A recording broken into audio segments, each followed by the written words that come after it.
Bismillahirrahmanirrahim. Assalamualaikum warahmatullahi wabarakatuh. Alhamdulillah ala ni'matillah, la haula wala quwata illa billah, amma ba'. Hadirin sedang pendengar yang dimuliakan oleh Allah Subhanahu wa taala. Nah, orang yang tanya tentang kiban tungku tidra urinang ataupun sira perumah jika lairah wajib laka ataupun tagun buana dan sebagainya pun Nabi fa'ala oleh Allah Subhanahu wa taala, maka insya-Allah akan jawab. Maka yang menulis dalam kitab Durratun Nasikhin, iaitu karangan daripada Syekh Osman, halaman 20. Sebagaimana Rasulullah sallallahu alaihi wasallam mempegah dalam sebuah hadis, yang hadis tersebut daripada Abdullah bin Mas'ud. Rasulullah sallallahu alaihi wasallam bersabda dalam hadisnya, Idza ghasalat mar'ati syaban zawjiha kataballahu laha alfun hasanah wa ghafara laha alfin khati'atin wastaghfiru laha kullu syai'in. Ya. Tala'a alaihi syamsi wa rafa'a laha alfun darajat. Rawahu Abu Mansur. Bismillahirrahmanirrahim. Ya. Nabi sallallahu alaihi wasallam berkata, idza ghasala, jikalau na urinang yang irah bajelako. Ya, urinang irah bajelako.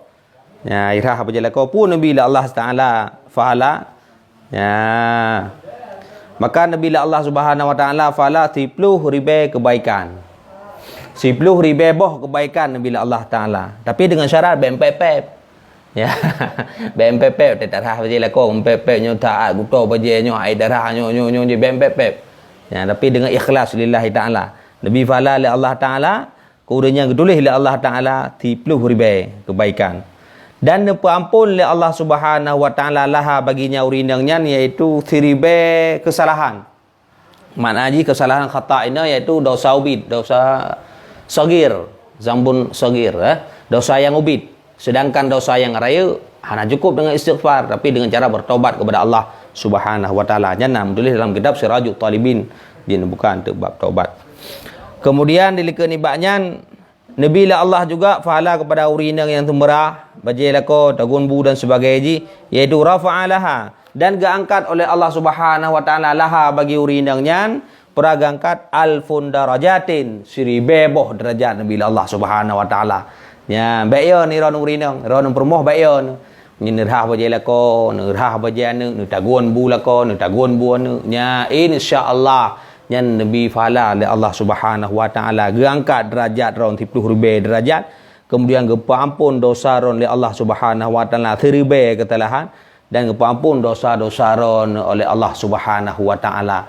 Tapi dengan syarat, dengan catatan baik mupepep. Ya, baik mupepep, tagun bu lako, baik mupepep. Tapi ibu lako, tapi ibu ana, darah baje lako, darah baje ana, baik mupepep. Nya Nabi fa'ala oleh Allah Subhanahu wa taala kepada ron urinang, cukup le Nabi fa'ala oleh Allah Subhanahu wa taala. Ya, hadirin yang dimuliakan oleh Allah Subhanahu wa taala. Kemudian Nabi sallallahu alaihi wasallam dan pegah juga dalam sebuah hadis yang lain,